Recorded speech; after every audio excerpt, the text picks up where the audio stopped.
Окупанти залишили Нарімана Джеляла під вартою до 3 листопада. Окупаційний Верховний суд Криму у закритому режимі розглянув апеляцію захисту першого заступника голови Меджлісу Нарімана Джеляла. Окупаційний суддя цинічно скоротив термін арешту на 1 день. Відомо, що Нарімана Джеляла тримають у спецблоці, спеціальному відділі СІЗО, де максимально обмежена взаємодія не лише із зовнішнім світом, а й з іншими ув'язненими. Ми бачимо, що суд проводит в закрытом режиме. К самому суду подгоняют автозаки и Росгвардию, чтобы не дать людям собраться и выразить свою поддержку Нариману Джелялову. Это в миниатюре то, что делает российская власть с крымско-татарским народом. Пытается заставить молчать, задушить, запугать дубинками и многолетними сроками.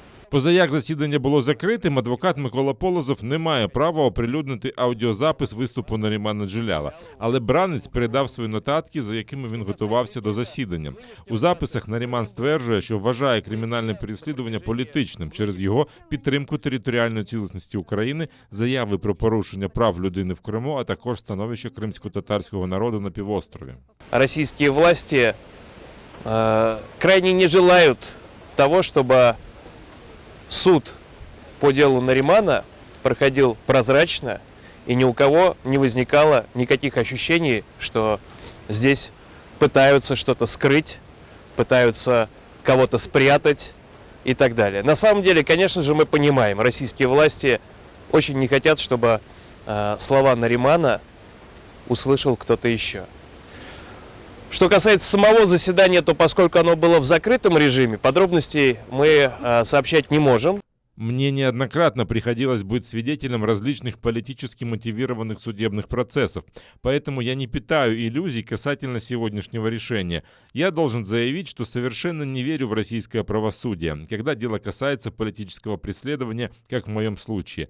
Однако это не останавливает меня в деле борьбы за права человека, свободу и справедливость. Окупаційні силовики затримали Нарімана Джеляла 4 вересня та безпідставно звинуватили його у підбурюванні до вчинення диверсії на газопроводі у селі Перевальне Сімферопольського району. Потім змінили обвинувачення на жорсткіше. Зараз окупаційні силовики закидають йому безпосередню участь у диверсії та зберігання боєприпасів. У Меджлісі цю сфабриковану справу називають помстою окупантів за саміт Кримської платформи, який відбувся у Києві 23 серпня.